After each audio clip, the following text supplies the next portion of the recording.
Ration card holders కి big alert. మీరు కనుక మీ యొక్క రేషన్ కార్డు కేవైసీ చేసుకున్నట్టయితే మీ రేషన్ కార్డు కట్ అయ్యే ప్రమాదం ఉంది. వెంటనే తేరుకోండి. రేషన్ కార్డు ఉన్న వాళ్ళు అందరూ రేషన్ కార్డు కేవైసీ చేసుకోవాలని అధికారులు స్పష్టం చేశారు.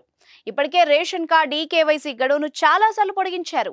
రేషన్ కార్డు కేవైసీ చేసుకోవడానికి ఫిబ్రవరి 29 తుది గడువుగా విధించారు. ఇప్పటికీ రేషన్ కార్డు కేవైసీ చేసుకోకుంటే చేసుకోవాలని అధికారులు సూచిస్తున్నారు. మీ బిజినెస్ విస్తరించాలనుకుంటున్నారా? మార్చి 16, 17 హైటెక్స్ లో ఫ్రాంచైజ్ ఇండియా బిగ్గెస్ట్ ఫ్రో ఎక్స్పో.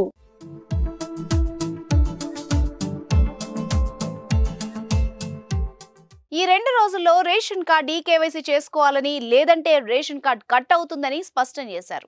తెలంగాణలో రేషన్ కార్డు కేవైసీ ప్రక్రియ 5 నెలలుగా కొనసాగుతోంది. రాష్ట్రంలో ఇప్పటి వరకు 75% మంది రేషన్ కార్డు కేవైసీ చేసుకున్నారు. ఇంకా 25% మంది రేషన్ కార్డు కేవైసీ చేసుకోవాలి. వాళ్ళు ఈ 2 రోజుల్లోనే చేసేసుకోవాలి, లేదంటే వాళ్ళ రేషన్ కార్డు రద్దయ్యే అవకాశం ఉంది.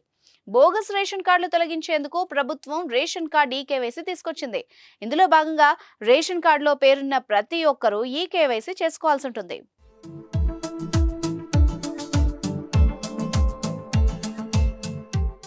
దీనికోసం మీకు దగ్గరలో ఉన్న రేషన్ డీలర్ వద్దకు వెళ్ళాలి. మీ ration card number, Aadhaar number చెప్పాలి. అప్పుడు బయోమెట్రిక్ మిషన్ మన Aadhaar, ration card number entry చేస్తారు. ఆ తర్వాత మనం బయోమెట్రిక్ ఇవ్వాలి, అంటే చేతి గుర్తులు ఇవ్వాలి. దీంతో రేషన్ కార్డ్ కేవైసీ ప్రక్రియ పూర్తవుతుంది. రేషన్ కార్డులో కేవైసీ చేసుకున్న వాళ్ళ పేరుంచి మిగతా వాళ్ళ పేర్లను తొలగించనున్నారు. అయితే తెలంగాణలో చాలా మంది గల్ఫ్ దేశాలకు ఉపాధి నిమిత్తం వెళ్లారు. వాళ్ళు ఇండియాకు వచ్చి కేవైసీ చేసుకోవాలంటే సమయం పడుతుంది. వారి కోసం రేషన్ కార్డు కేవైసీ గడువు పెంచాలని కోరుతున్నారు. రేషన్ కార్డు కేవైసీ ప్రక్రియ పూర్తయితే కొత్త రేషన్ కార్డులు మంజూరు చేయాలని తెలంగాణ సర్కార్ భావిస్తోంది. ఇప్పటికే కొత్త రేషన్ కార్డుల కోసం లక్షల్లో దరఖాస్తులు వచ్చాయి.